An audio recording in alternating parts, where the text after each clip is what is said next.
What's up, everybody? Welcome back to the channel. And I'm just gonna say it, I'm scared. Like, genuinely scared for the future of this league that we all love. Because what I'm about to break down for you today, it's not just drama. It's not just negotiations. It's not just business talk that goes over our heads. This is a full-blown crisis. And if you care about women's basketball, if you want to see Caitlin Clark take the court next season, if you want to watch Angel Reese dominate, if you want to see Paige Buchers finally make her WNBA debut, then you need to understand exactly what's happening right now. Because the 2026 WNBA season, it might not happen. Let that sink in for a second. After everything this league has built over the past 2 years, the record-breaking viewership, the sold-out arenas, the merchandise flying off shelves, the moment where women's basketball finally got the attention it deserved, all of it could be gone. Just like that. Poof. And the craziest part? The deadline for the CBA. That's the collective bargaining agreement for those who don't know. Basically the contract between the players and the league that determines salaries, revenue sharing, working conditions, all of it. That deadline was supposed to be met. And it wasn't. Breanna Stewart confirmed it herself. She told Kendra Andrews that a new extension will not be agreed upon by the deadline. Might not. We're still working on it. Will not. Now the good news, and I'm putting that in heavy air quotes, is that both sides are supposedly going to continue negotiating in good faith. But here's what nobody's really talking about. What does good faith even mean when the WNBA hasn't even responded to the players' last proposal? Yeah, you heard me right. According to Annie Costable's reporting, as of Wednesday afternoon, the union was still waiting on a response from the league to the proposal they submitted roughly 2 weeks ago. 2 weeks. The players put an offer on the table, and the league just left it there, didn't counter, didn't negotiate, didn't say yes, didn't say no, just silence. And the deadline is tomorrow. How does that work exactly? How is that good faith? Let me break down where the disconnect is, because I think a lot of people don't fully understand why these negotiations have stalled so hard. The players want a salary cap over $10 million. Right now, the max salary in the WNBA is around $241,000. That's the maximum. Rookies are making significantly less. And when you compare that to what NBA players make, even the bench warmers, it's honestly insulting. But here's the bigger issue. Revenue share.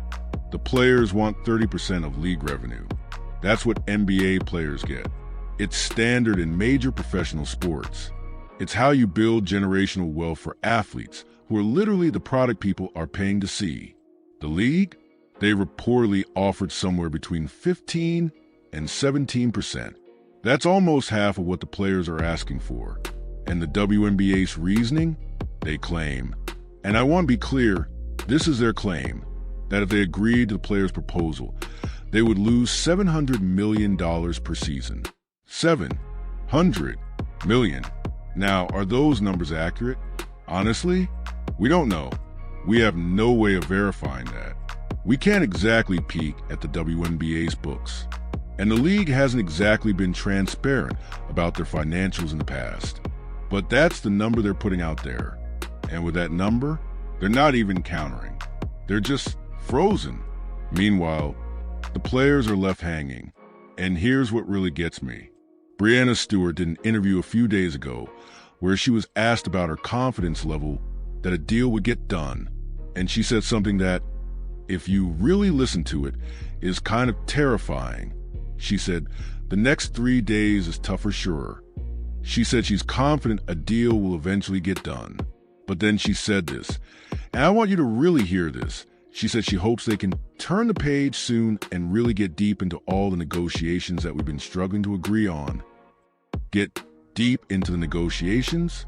Struggling to agree on? To me, that says they haven't even scratched the surface yet. They're stuck on the big stuff, the revenue share, the salary cap, and they can't even move forward to discuss the other issues because they're deadlocked on the money. And if Breanna Stewart, who is literally the face of this league, who has a seat at the negotiating table, is saying it's going to be tough, then we should all be worried. Because this isn't just about numbers on a page. This is about whether or not we have a season. This is about whether or not the momentum that women's basketball has been building for years gets destroyed in a single offseason. And you know what makes this even worse? The league is acting like everything is fine. But behind the scenes, a very different story is unfolding. And what I'm about to tell you next might be the most alarming thing I've seen in this entire situation.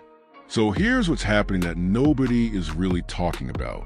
While the league and the players are publicly saying they're negotiating in good faith, while everyone's putting on a brave face of the cameras, people behind the scenes are preparing for the worst. And I mean really preparing. From sources I've spoken to, and from people I know who work in the industry, major networks and brands are actively having conversations about what they're going to do if the WNBA locks out. Like, these are real meetings happening right now. Contingency plans being drawn up, broadcasting schedules being reworked, sponsorship deals being reevaluated. These aren't hypotheticals anymore.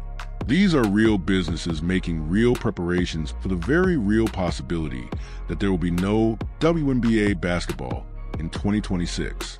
And if that doesn't tell you how serious the situation is, I don't know what will. But wait, it gets worse.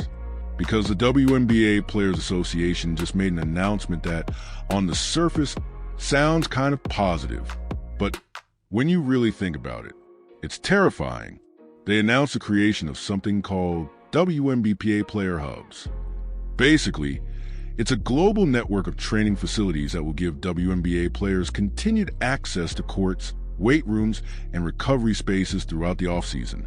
They're opening locations in California, Las Vegas, New York, Brooklyn, even overseas in Spain. Now, on paper, that sounds great, right? Players have somewhere to train. Cool, but ask yourself this question. Why would the Players Association need to create their own training facilities? Think about it. Under normal circumstances, players can use the facilities of the teams they're assigned to. That's just how it works. You're on the Liberty? You train at the Liberty's facility. You're on the Aces? You train in Vegas. So why are they suddenly creating these independent hubs? Because they're preparing for a lockout, or a strike, or whatever you want to call it, when the players in the league can't come to an agreement and everything shuts down. If there's a lockout, players might lose access to team facilities. They might not be allowed to train with their organizations. They might be completely cut off. And the Players Association knows this. So they're making sure their players have somewhere to go. They're making sure that when things get ugly, the athletes won't be left out in the cold. And honestly, good for them. That's smart. That's looking out for your people. But it also tells us something really important. The players don't think a deal is coming anytime soon. They're preparing for a prolonged battle. And that should scare every single one of us who loves this league. Now, some people online have been saying, relax, the season doesn't start until May. They have plenty of time. Everything will be fine. And to those people, I say, with all due respect, you don't understand how this works. Let me explain something. The WNBA offseason isn't just players chilling on a beach waiting for training camp. There is so much that needs to happen, and almost none of it is happening right now. Let's start with the schedule. Last year, by this point in time, we already had the full 2025 WNBA schedule released. You know when schedules are normally released? December. It's February now. Where's the 2026 schedule? Nowhere. It doesn't exist yet. And I haven't seen a single member of the media asking about it. Why isn't anyone pressing the league on this? Why isn't anyone demanding answers? But the schedule is honestly the least of my concerns. Because here's the really crazy part. The expansion draft. You guys remember last year when the Golden State Valkyries became the newest WNBA franchise? There was this whole expansion draft process where existing teams had to protect certain players, and the Valkyries got to select from whoever was left. That draft happened in December 2024. It was organized. It was planned. It had a date. This year, there are two expansion teams joining the league, Toronto and Portland. Two teams that need to go through the expansion draft process. And there is no date, not a pushback date, not a tentative date, no date at all. The Toronto Tempo literally tweeted out a graphic a few days ago showing a snapshot of the year ahead for their franchise. And you know what was on that list? Schedule release, which should have been done in December. WNBA expansion draft, which should have been done in December. Free agency, which is supposed to start in literally a few days. They're behind on everything. And these aren't small things we're talking about. Free agency is when players sign with new teams.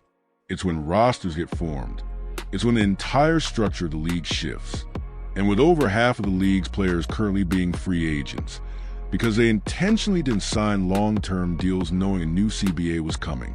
This is quite literally the most important free agency period in WNBA history. And it can't happen because there's no CBA. So all these players, all these free agents, they're just stuck, waiting, hoping, praying that the league and the union can figure this out. But here's what really makes me want to pull my hair out. The league had to know this was coming. They had to know these negotiations would be complicated. They had to know the players were going to push hard for better pay. So why wasn't there a plan in place? Why does it feel like the WNBA is just winging it? And honestly, and I don't say this to be mean, but this isn't exactly surprising, is it? Because if we're being real about this league, organization has never been their strong suit. And that's not just me being harsh. That's reality. And what's happening right now is proof of that. But the lack of organization isn't even the scariest part of all this. What's really keeping me up at night is what happens to all that momentum, all that growth, all that progress, the Caitlin Clark effect, the viewership records, the packed arenas, the mainstream attention. What happens to all of that if games get missed? And the answer to that question? It's something the league desperately doesn't want to face. Let me paint a picture for you. It's 2023. The WNBA is fine. It's existing. It's got its loyal fan base. People who've been watching for years, who love the game, who show up no matter what. But mainstream attention? Casual viewers?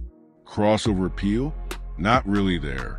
Average attendance is decent, but not great. TV ratings are okay, but nothing special. The league is surviving, but it's not exactly thriving. Then 2024 happens. Caitlin Clark gets drafted, and everything changes. Suddenly, people who have never watched a single WNBA game in their lives are tuning in. Fever games are selling out in minutes. Jersey sales are through the roof.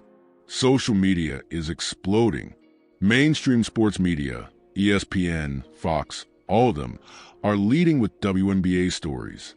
The league sees a 170% increase in viewership. Let me say that again. 170%. That's not growth. That's an explosion. And it wasn't just Caitlin. Angel Reese brought her fan base. The rivalry narratives drove engagement. The competition was fierce. The storylines were incredible. For the first time in the league's history, the WNBA felt like it was having its moment, its real moment, the kind of moment that leagues dream about, the kind of moment that can change everything. And then 2025 built on that. New expansion teams announced, more media coverage, bigger sponsorship deals. The conversation around women's basketball reached heights it had never reached before. 29 years the WNBA has existed. 29 years of fighting for respect, fighting for airtime, fighting for equal pay, fighting just to be seen. And finally, the world was watching. So imagine being the league right now. Imagine having all of that momentum, all of that attention, all of that potential, and then fumbling it. Because that's exactly what could happen. If games are missed in 2026, if there's a lockout, a strike, a canceled season, all of that momentum, gone. You think casual fans are going to stick around? You think the people who just discovered women's basketball because of Caitlin Clark are going to wait patiently while the league figures out its finances? No, they're going to move on. They're going to find something else to watch. And getting them back? That's going to be 10 times harder than getting them in the first place. This isn't speculation. This is history. We've seen what happens when professional sports leagues have work stoppages. Remember the NHL lockout in 2004 to 2005? They canceled an entire season, and it took them years to recover. They lost fans. They lost TV deals. They lost cultural relevance. The league that was once competing with the NBA for attention became an afterthought in American sports. The MLB strike in 1994, same thing. Baseball was America's pastime. And after that strike, it took a steroid-fueled home run chase just to get people interested again. These things have consequences. Real, lasting consequences. And the WNBA is not the NFL. It's not the NBA. It doesn't have decades of built-up loyalty to fall back on. The WNBA is still building. It's still growing. It's still proving itself. And a work stoppage right now, at this exact moment in the league's history, could set women's basketball back a decade, maybe more. Alexa Filippo tweeted something that honestly made my stomach drop. She said that league sources believe both sides will get a deal done, and there will be a 2026 season. Too much at stake if games are missed. Okay, that sounds reassuring, right? But then she said this. We may not see a new CBA for a little while longer. The possibility of a super condensed offseason is real. A super condensed offseason. You know what that means? It means they're going to try to cram everything. The expansion draft, free agency, the regular draft, training camp, everything, into a tiny window of time. And if you think the WNBA struggles with organization under normal circumstances, imagine what happens when they're trying to do 3 months of work in 3 weeks. It's going to be chaos. Absolute chaos. Players not knowing what team they're on. Rosters being thrown together at the last minute. Training camps being rushed. Teams not having time to build chemistry. And then they're supposed to just go out and play at the highest level? For a league that's trying to prove it belongs in the conversation with major professional sports? That's not a good look. But here's what really frustrates me about all of this. The people running the WNBA had to see this coming. They knew the old CBA was expiring. They knew the players were going to push for more money, especially after watching the league grow exponentially over the past 2 years. They knew there would be contentious negotiations. So why weren't they prepared? Why does it feel like the league got caught completely off guard? And why? Why haven't they even responded to the players' latest proposal? That's the part that I genuinely cannot wrap my head around. The players put an offer on the table 2 weeks ago, and the league just didn't reply. They didn't counter. They didn't negotiate. They didn't say, here's why that doesn't work. Let's find middle ground. They just went silent. And now the deadline has passed. And we're all sitting here wondering what happens next. You want to know what I think is really going on? I think there's a fundamental disconnect between how the league sees itself and how the players see the league. And until that disconnect is addressed, we're going to keep going in circles. Let me explain what I mean, because this might be the key to understanding everything. Here's the thing about negotiations. They only work when both sides are operating from the same understanding of reality. If I think we're splitting a $100 pie and you think we're splitting a $1,000 pie, we're never going to agree on how much each of you should get. And that's exactly what's happening with the WNBA and the players right now. The players look at this league and they see growth. Explosive, undeniable, record-breaking growth. They see the TV deals getting bigger. They see the expansion fees, reportedly around $50 million per new franchise. They see the sponsorships rolling in. They see the arenas selling out. They see the merchandise flying off shelves. They see a league that is finally making money. And they're saying, hey, we're the reason people are watching. We're the product. We deserve our fair share. That's not unreasonable. That's literally how every major professional sports league works.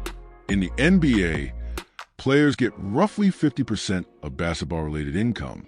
In the NFL, it's around 48%. In the MLB, it varies, but players still get a significant cut. The WNBA players are asking for 30%. That's less than what their male counterparts get. And somehow, the league is acting like that's an outrageous demand. But here's the other side. The WNBA looks at itself and sees a league that has been losing money for nearly 3 decades. They see a business that was subsidized by the NBA for years just to stay afloat. They see an organization that is just now starting to turn a corner financially. And they're terrified of giving away too much too soon. The league's argument, and again, this is their argument, I'm not saying I agree with it, is that if they give players 30% of revenue right now, they won't be able to reinvest in the league. They won't be able to fund expansion. They won't be able to improve facilities. They won't be able to market the game.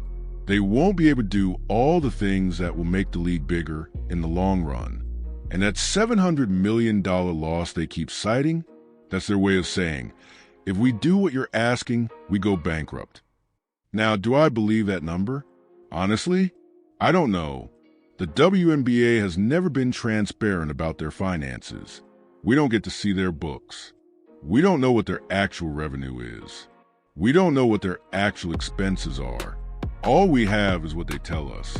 And they have every incentive to make the situation sound as dire as possible. But here's the problem. The players don't trust those numbers either. And why would they? For years, the league told players there was no money. For years, they said they couldn't afford to pay players more.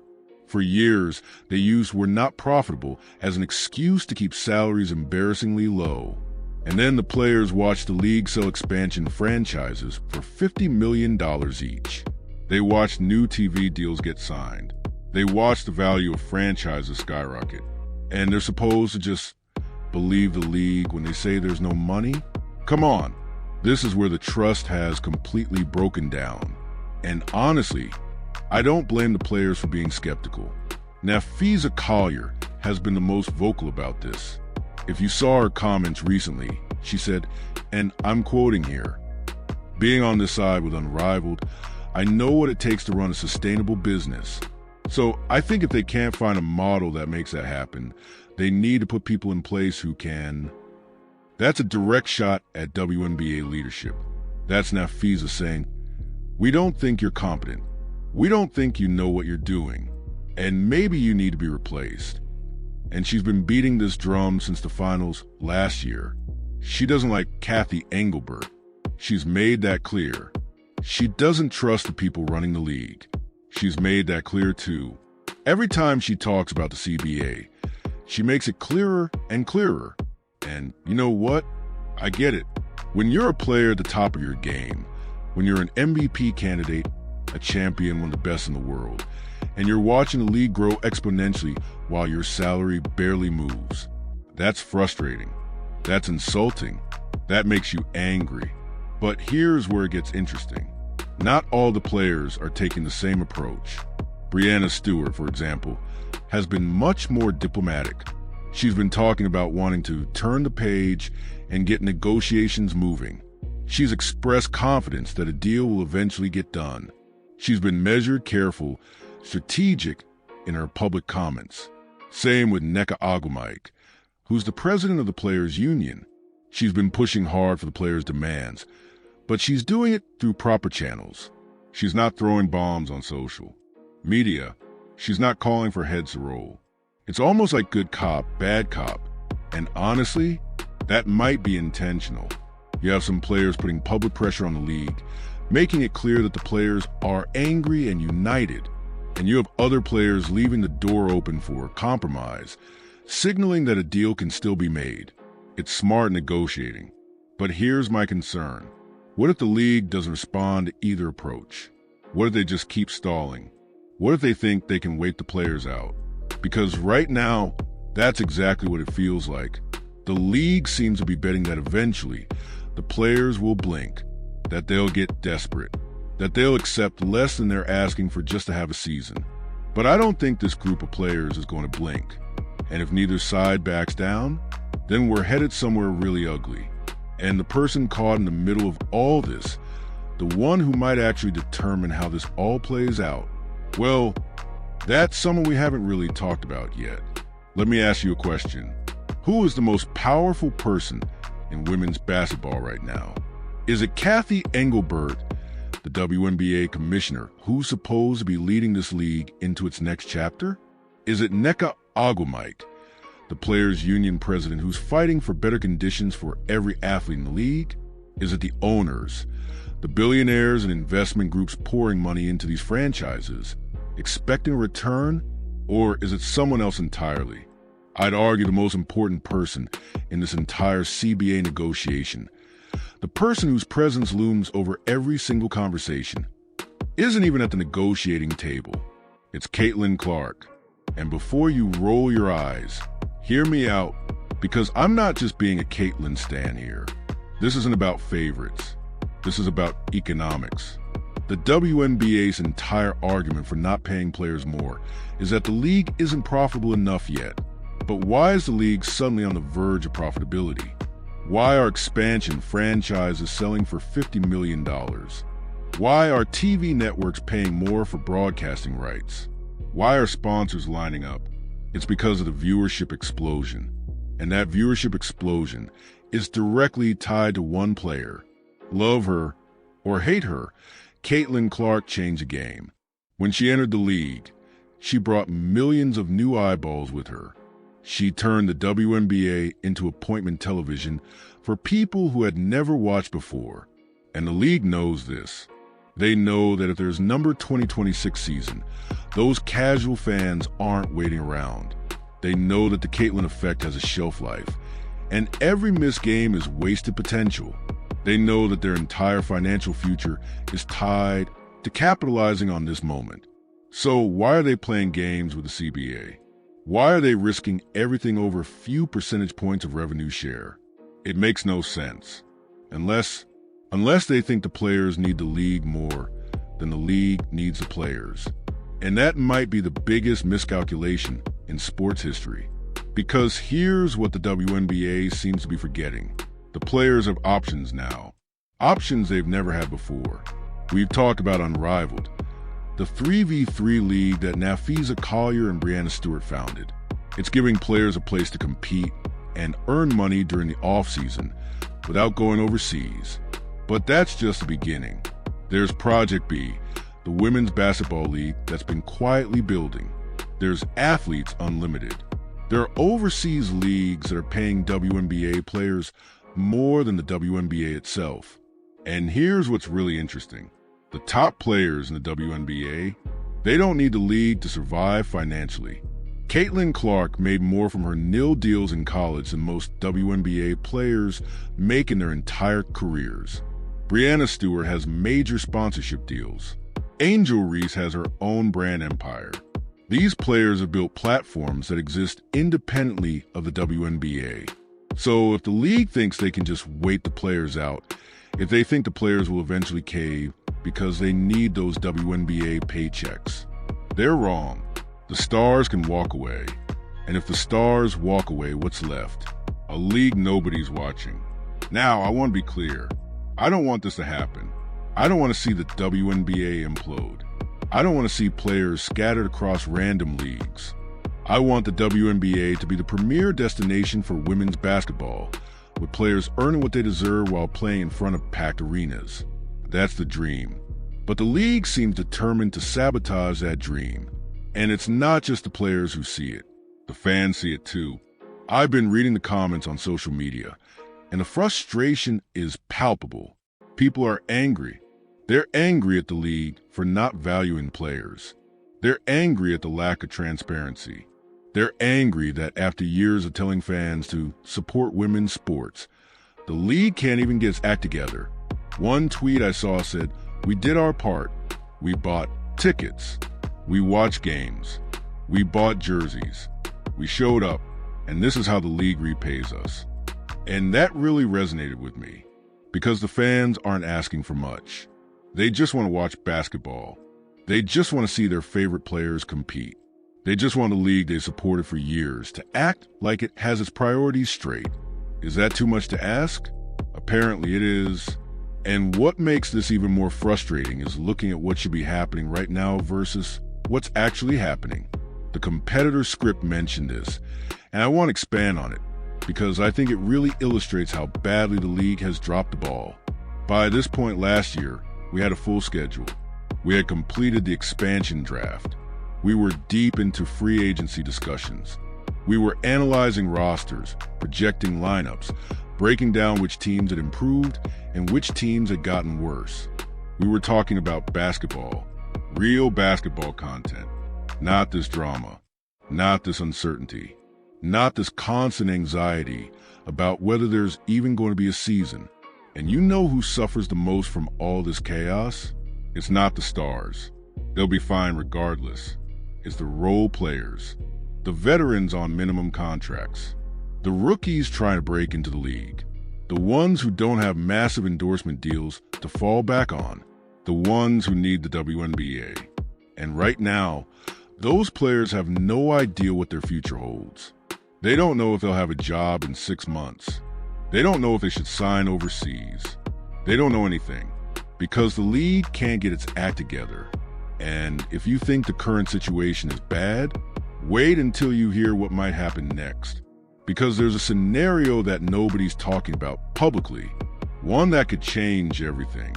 Okay, I need you to stay with me here, because what I'm about to lay out is the nightmare scenario, the thing that keeps people in the industry up at night, the possibility that could fundamentally alter the trajectory of women's basketball for years, maybe decades to come.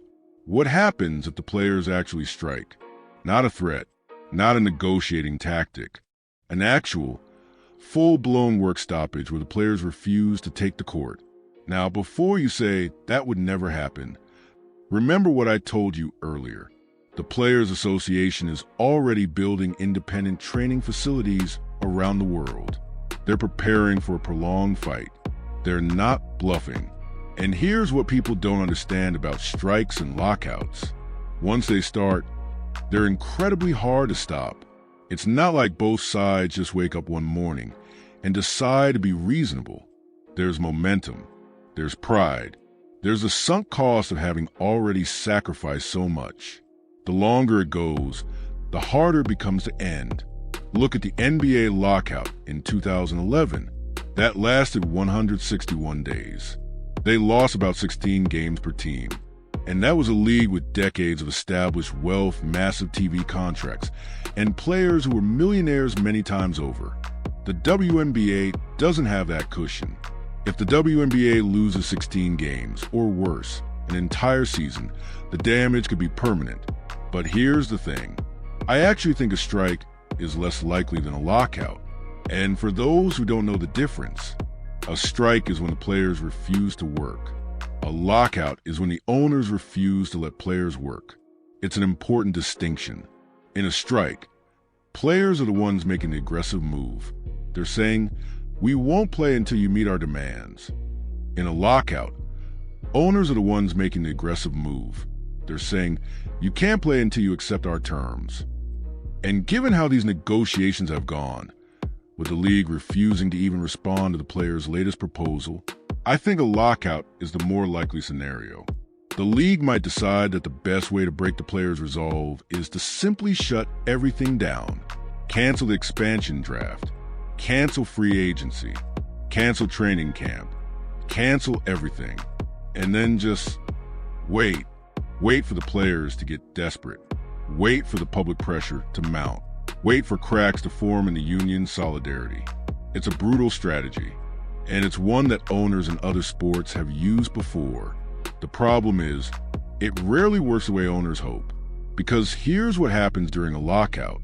Fans get angry at both sides, but especially at owners. Sponsors start getting nervous about their investments. Media partners start questioning their broadcasting deals. And the longer it goes, the more damage accumulates. The NHL lockout I mentioned earlier, it took the league almost a decade to recover their pre-lockout television ratings. A decade. Can the WNBA afford to lose a decade of progress? Absolutely not. But here's what's really scary. I don't think the people running the WNBA fully understand what's at stake. I think they're operating from an old playbook, a playbook that says the players need us more than we need them, a playbook that says eventually they'll come back to the table and take whatever we offer, a playbook that worked 20 years ago when players had no other options. But the world has changed. The players have changed. The landscape of women's sports has changed. And if the WNBA doesn't adapt, they're going to get left behind. Because let me tell you what else is happening right now. While the WNBA can't even figure out how to schedule an expansion draft, other leagues are rising. Other opportunities are emerging. The women's sports ecosystem is evolving at a pace we've never seen before. Unrivaled, for all its flaws, prove that players can create their own platforms. Project B is building something that could eventually compete with the WNBA. European leagues are investing more in women's basketball. Even college basketball, with nil money flowing like crazy, is becoming a more attractive option for some players who might have rushed to the WNBA in the past. The WNBA used to be the only game in town. Now, there are options. And if the league keeps treating its players like they're replaceable, like they should just be grateful for the opportunity to play, those players are going to take their talents elsewhere. You think Caitlin Clark is going to sit around for 2 years waiting for the WNBA to figure itself out? She'll start her own league first, and people would watch. That's the leverage the players have now. That's why these negotiations are so different from anything that's come before. The power dynamic has shifted, and the WNBA hasn't caught up yet. But you know what really bothers me about all of this? It's not just the business stuff. It's not just the money. It's the way the situation exposes something deeper about how this league has been run. Something that's been a problem for years. Something that fans have been complaining about forever. And now, with the whole world watching, it's impossible to ignore.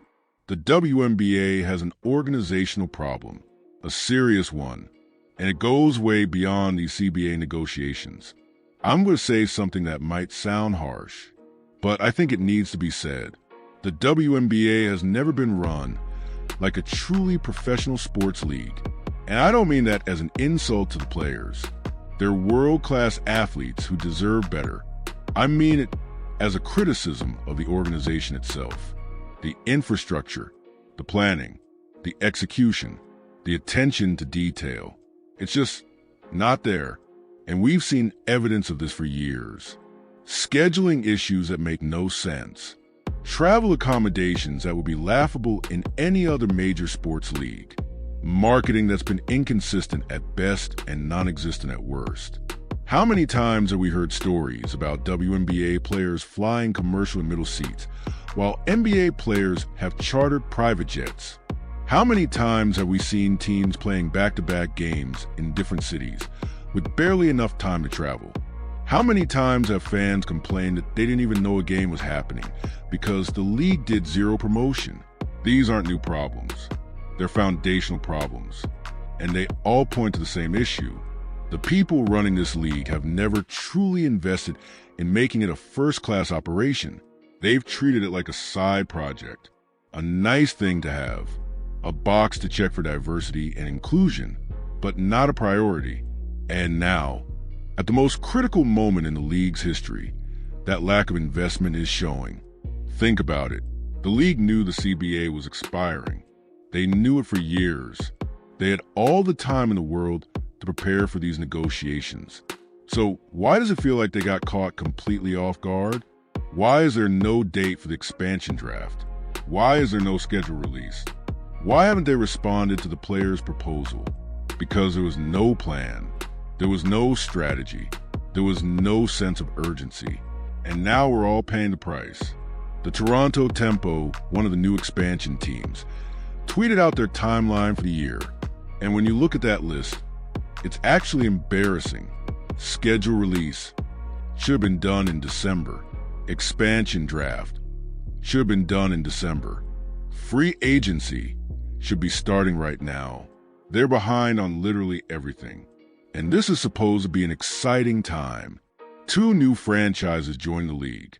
Portland and Toronto getting their own teams. The WNBA expanding its footprint.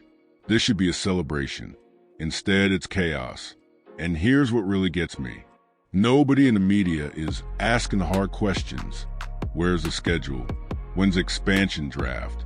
What's the contingency plan if negotiations fail? Why isn't anyone pressing Cathy Engelbert for answers? Why isn't anyone demanding accountability? It's like everyone is just pretending this is normal. It's not normal. This is a crisis. And crises require leadership. Real leadership. The kind of leadership that says, here's our plan, here's our timeline, here's how we're going to fix this. Instead, we get silence. We get vague statements about negotiating in good faith. We get corporate non-answers that tell us nothing. And meanwhile, players are left in limbo. Fans are left confused. And the entire future of the league hangs in the balance. You know what this reminds me of? It reminds me of a company that's about to go public. They've got investors excited. They've got buzz. They've got momentum. And then right before the IPO, everyone realizes that nobody actually knows how to run the business. The executives are fighting. The financials are a mess. The operations are held together with duct tape and prayers. That's the WNBA right now. All this potential, all this momentum, and nobody at the top seems to know what they're doing. And look, I know some people are going to say I'm being too negative. They'll say I should be more supportive. They'll say that criticizing the WNBA is somehow hurting women's sports. But here's the thing. You don't help something by pretending its problems don't exist. You help it by calling out those problems and demanding better. The players deserve better. The fans deserve better. Women's basketball deserves better. And until we start holding the league accountable, nothing is going to change. Candace Parker got attacked on social media recently for giving honest analysis about Paige Bucher's performance. She wasn't being mean. She wasn't being hateful. She was analyzing basketball. That's literally her job. But people came after her because they think that any criticism of women's basketball is somehow anti-women. That's ridiculous. Real sports coverage includes criticism. Real sports coverage includes honest analysis. Real sports coverage means we don't just glaze every player and pretend everything is perfect. The WNBA will never be taken seriously as a major professional sports league if we can't have honest conversations about its problems. And right now, the problems are impossible to ignore. But despite all of this, despite all my frustration, I haven't given up hope. Because there's actually a path forward here, a way this could all work out. And if the right people make the right decisions in the next few weeks, we might just get through this. Let me tell you what needs to happen. Okay, so here's the thing. I've spent a lot of time talking about everything that's going wrong. The failed deadline, the stalled negotiations, the organizational chaos, the looming possibility of a lockout. But I don't want to leave you guys completely hopeless. Because despite everything, despite all the reasons for concern, I still believe a deal can get done. I still believe there will be a 2026 season. And I still believe the WNBA can come out of this stronger than before. But it's going to require both sides to do something they haven't been willing to do so far. Compromise. Real, meaningful compromise. Not just moving a few percentage points here and there. Not just kicking the can down the road with another extension. Actual, substantive compromise that addresses the core issues. So, let me break down what I think needs to happen. First, the league needs to get serious about revenue transparency. One of the biggest reasons trust is broken down is that players don't believe the league's numbers. When the WNBA says they'll lose $700 million if they accept the player's proposal, the players are like, prove it. And honestly, that's fair. You can't ask someone to accept less money based on numbers you won't let them verify. So the league needs to open up their books. Show the players exactly what revenue looks like. Show them the expenses. Show them where the money is going. If the WNBA's financial situation is really as dire as they claim, then let the players see it for themselves. That's how you build trust. That's how you get everyone operating from the same understanding of reality. And if the league isn't willing to do that, then the players have every right to be skeptical. Second, both sides need to accept that the CBA isn't going to be perfect. The players want 30% of revenue. The league has offered 15 to 17%. Maybe the answer is somewhere in the middle, but with escalators built in. What I mean by that, I mean a deal with a revenue share starts at, say, 20%, but increases automatically as the league hits certain growth milestones. If revenue goes up by X amount, the player's share goes up to 22%. If it goes up by X more, their share goes up to 25%.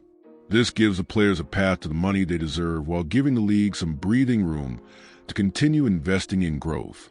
It's a win-win, but it requires both sides to think creatively instead of just digging into their positions. Third, the league needs to address the non-monetary issues, because this isn't just about money. It's about working conditions, travel accommodations, practice facilities, medical care, maternity policies, mental health resources. These are things that affect players' daily lives and long-term health. And from what I've heard, the league and players haven't even gotten to these issues yet because they're stuck on a revenue split. That's a problem, because even if they eventually agree on the money, there's still a whole list of other things that need to be negotiated. So the league needs to come to the table ready to discuss all of it, not just the headline numbers. Everything. Fourth, and this is the big one, someone needs to show leadership, real leadership, the kind of leadership that puts the good of the league above individual interests. And honestly, I don't know if Cathy Engelbert is the person to do that. I'm not calling for her to be fired. I'm not saying she's a bad person, but I am saying that so far, her leadership during these negotiations has been underwhelming. The league hasn't responded to proposals. There's been no public communication about the path forward. There's been no sense of urgency. Compare that to how Adam Silver handled NBA labor negotiations. Whether you like him or not, the guy was visible. He was communicating. He was actively working to find solutions. That's what a commissioner is supposed to do. And right now, it feels like the WNBA's leadership is just hiding and hoping the problem goes away. It's not going to go away. Someone needs to step up. Someone needs to be the adult in the room. Someone needs to say, okay, enough. Let's figure this out. And if it's not going to be Cathy, then maybe the owners need to get involved directly. Some of these ownership groups have people with serious business experience, people who have negotiated billion-dollar deals, people who know how to find solutions when negotiations get stuck. Maybe it's time for them to take a more active role, because right now, whatever is happening behind closed doors isn't working, and the clock is ticking. Every day that passes without a deal is a day lost. A day where the expansion draft isn't scheduled. A day where free agency is frozen. A day where players are left in uncertainty. A day where the league looks unprofessional to the rest of the sports world. The WNBA has a window right now. A window of unprecedented interest and attention. But windows close. And if they don't act fast, this one's going to slam shut. So yeah, I still have hope. But that hope is fading with every passing day. And if something doesn't change soon, we might be looking at a very different WNBA landscape. One that affects not just this season, but the entire future of women's basketball. Let's talk about Unrivaled for a minute, because I think it's become this really interesting subplot in this whole CBA drama. And honestly, people are kind of missing the point about what Unrivaled actually represents. So Unrivaled just kicked off its second season. For those who don't know, it's a 3-on-3 basketball league created by Napheesa Collier and Breanna Stewart, two of the biggest stars in women's basketball. The whole idea was to give WNBA players a place to compete and earn good money during the off-season without having to travel overseas. And on that front, mission accomplished. Players are staying in the States. They're getting paid. They're staying in shape. They're building their brands. That's a win. But here's where things get complicated. Some people, including Napheesa herself, have tried to use Unrivaled as a blueprint for how the WNBA should be run. Remember that quote I mentioned earlier? Napheesa said, "Being on this side with Unrivaled, I know what it takes to run a sustainable business." So I think if they can't find a model that makes that happen, they need to put people in place who can. And look, I get what she's saying. She's frustrated with WNBA leadership. She thinks the league is mismanaged. She believes that if she and Stewie can build something successful, then surely the WNBA can figure out too. But here's the thing. You cannot compare Unrivaled to the WNBA. They're completely different products. Unrivaled has been around for one season and one weekend. The WNBA has been around for 29 years. Unrivaled has 30-something players. The WNBA has hundreds. Unrivaled plays in one location. The WNBA has teams spread across the country. Soon to be in Canada too. The scale is completely different. The costs are completely different. The challenges are completely different. And I'm not saying this to put down Unrivaled. I think what Napheesa and Stewie have built is genuinely impressive. But we need to be realistic about what it is and what it isn't. And here's the uncomfortable truth that nobody really wants to talk about. Unrivaled's numbers are down significantly. Last season, their primetime games were pulling around a 0.10 and 0.09 rating. This season, 0.04, 0.03, 0.02. That's a massive drop. Now, we don't have exact viewership numbers yet, but when your ratings fall by that much, it's not a good sign. And if you've been paying attention to social media, you've probably noticed it too. There's less buzz around Unrivaled this year, less excitement, less viral moments. Part of that is because it's no longer new. The novelty is worn off. Part of it is because some of the bigger names aren't playing this season. And part of it is just reality. 3-on-3 basketball is a niche product. It's different from the 5-on-5 game that most fans know and love. Some people enjoy it, but a lot of people just aren't that interested. And that's okay. Unrivaled doesn't need to be a massive mainstream success to fulfill its purpose.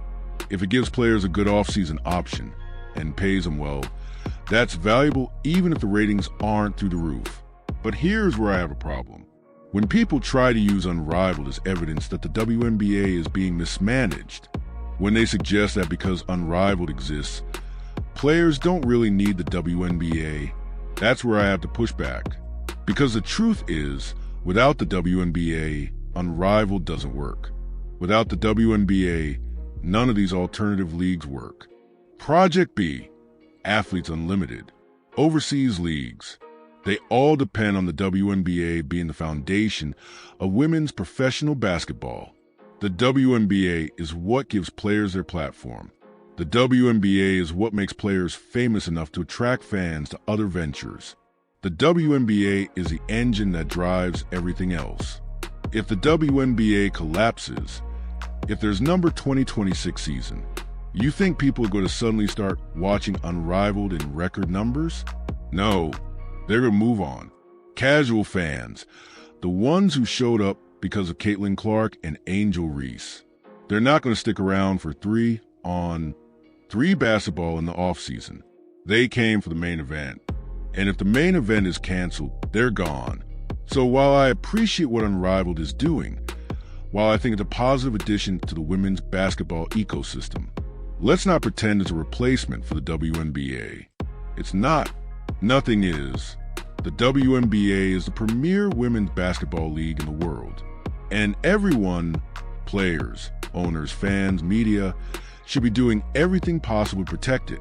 Because if we lose it, we're not getting it back. Not in the same way. Not for a long, long time. And I know that sounds dramatic, but I really believe it's true. Which brings me to my final point. The thing I really want everyone to understand. The reason I've spent all this time breaking down these negotiations, the reason I'm genuinely worried about what happens next. Because this isn't just about basketball. This is about something much bigger. Here's what I need you to understand. This moment, right now, is the most important moment in the history of women's professional basketball. I'm not exaggerating. I'm not being dramatic for clicks. This is it. Everything the WNBA has been building toward for 29 years comes down to what happens in the next few weeks. Think about it. For decades, women's basketball players have been fighting for respect, fighting for visibility, fighting for fair pay, fighting just to be seen as legitimate professional athletes. They've dealt with poverty-level salaries while their male counterparts made millions. They've dealt with empty arenas while NBA games sold out. They've dealt with zero media coverage while ESPN ran SportsCenter segments about what LeBron had for breakfast. They've endured all of it, and they kept playing. They kept fighting. They kept believing that one day things would be different. And then, finally, that day started to arrive. The 2024 season changed everything. Caitlin Clark, Angel Reese, the rivalry, the viewership, the attention. Suddenly, women's basketball was mainstream. Suddenly, people cared. Suddenly, little girls could watch the WNBA and dream of being professional basketball players and actually believe it could happen. That's powerful. That's generational. That's the kind of progress that takes decades to achieve. And now, because of contract dispute, all of it could disappear. Not because the players did anything wrong. Not because the fans stopped showing up. Not because the product got worse. But because the people in charge couldn't figure out how to share the money. That's what this comes down to. Money. The players want their fair share of the revenue they generate. The owners don't want to give it to them. And caught in the middle is an entire generation of fans who just want to watch basketball.